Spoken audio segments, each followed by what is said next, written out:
So finally म चाहिँ आज चाहिँ 1 वर्षपछि नुहाएँ। सो हेलो नमस्ते एभ्रीवान, मेरो नाम चाहिँ प्रशान्त राई र आज चाहिँ रहेको छ day 28 of 30 days mini blog challenge. So म चाहिँ यहाँ चाहिँ नुहाएर चाहिँ ब्लग स्टार्ट गर्दैछु र त्यस साथै मैले चाहिँ सब लुगा धुइसकेको छु। हेर्न सक्नुहुन्छ के हो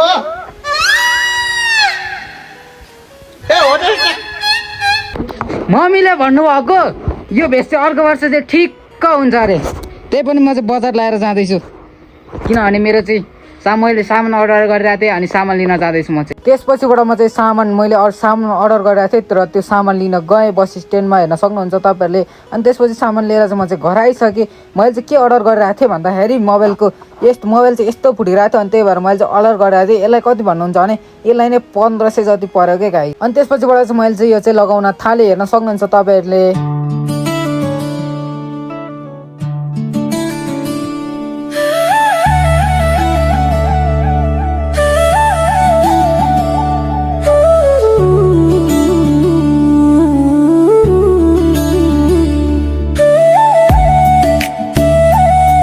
र मैले चाहिँ लाइभ पनि सकेको छु है। र मेरो मोबाइल चाहिँ पहिला चाहिँ यस्तो थियो र अहिले चाहिँ यस्तो भइसकेको छ। कस्तो देखिरहेको छ मेरो मोबाइल चाहिँ तपाईँहरूले कमेन्ट गरिदिनु है त गाइज। अनि त्यसपछिबाट दिदी र मैले मिलेर चाहिँ यहाँ चाहिँ यसलाई के भन्छ नयाँ दराज अथवा सोकेस जे भए पनि त्यसमा चाहिँ हामीले सामानहरू राख्यो, हेर्न सक्नुहुन्छ सिसाको गिलासहरू, अनि त्यसपछि काँचको थालहरू राख्यो।